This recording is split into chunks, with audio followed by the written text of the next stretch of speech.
Okay, so today I'm going to make one of my favorite things for Thanksgiving and for Christmas, and it's cranberry sauce. So most people around the holidays, they choose the jellied cranberry sauce, and the kind that comes out in a can and it has the shape and everything. But this is actually a healthy cranberry sauce, and it's a real cranberry sauce made from real cranberries. So what I have here is a cup of cranberries.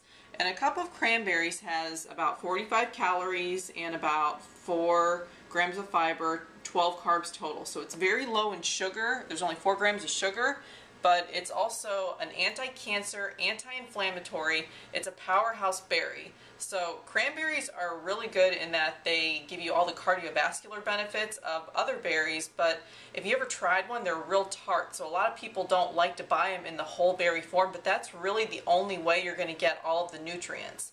If you look this up online, you'll see that cranberries extract, cranberry juice, they don't give you the same benefits as a whole cranberry. A whole cranberry actually lets you assimilate all of the nutrients and antoniacins that are inside of the cranberry itself. So cranberries in the whole form are what you want to use. You don't want to use anything fake, 100% cranberries.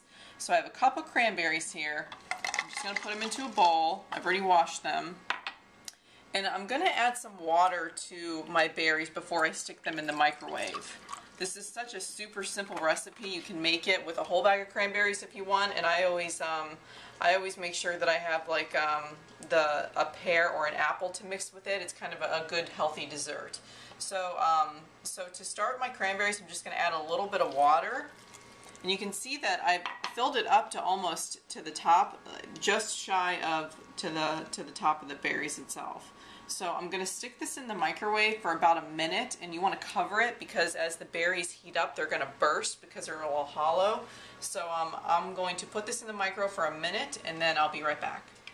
Okay, so I actually have my cranberries in for a minute and a half. These are a larger cranberry that I bought, so it needed a little more time. So you wanna get your cranberries to the point where they're bursting. They've burst, but they're not quite squishy.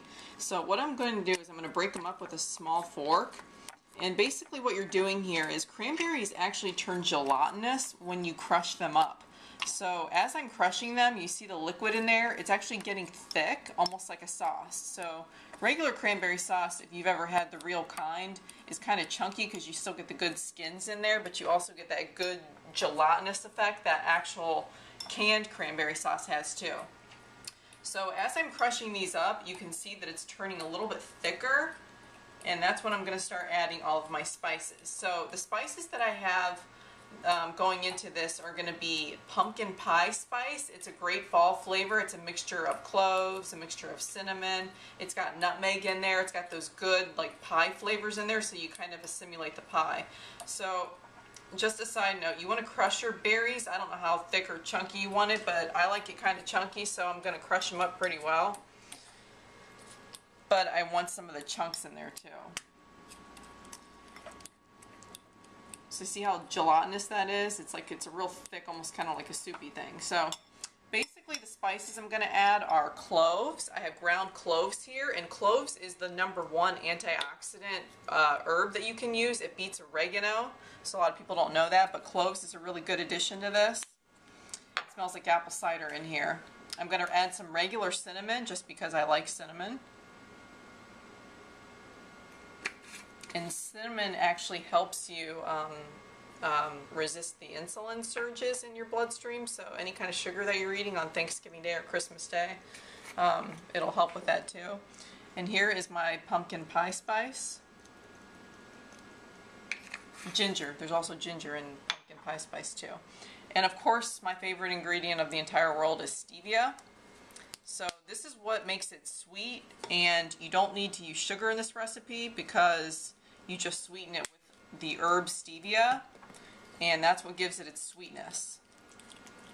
So you can see how hot it is. It's totally steaming. I mean, it's very hot still, and you want that. You want it to still be hot because what we're going to add next are a couple more things that make it a better dessert. We're going to put in, here I have some grated orange zest, which gives it that orange flavor. You can do a lemon if you really like lemons, but I always use oranges because it seems to make sense to me. And then I'm going to add in a diced bosc organic pear. So I have 2 fruits going in here. The total calorie content of this entire dessert, and it's a pretty big bowl, is you have 70 for the pear plus the 40, 115 calories. So this is 115 calories, probably about 30 grams of carbs, very low sugar, less than 10 grams. Now, if you want the pear a little bit softer, you can stick it back in the microwave, but if you let this sit for about 30 seconds, it'll actually soften up to the pear to the point where it's a little bit mushy if you want like a semi-dessert. But you can just see that it's screaming with antioxidants. I mean, look at that red color. You're not going to get that anywhere. So if anybody asks you to make cranberry sauce this season for any of your holiday parties or your family get-togethers, try to pawn this one off on them. They won't even know that it's healthy. I have to try it. That is so good. You're going to love this recipe.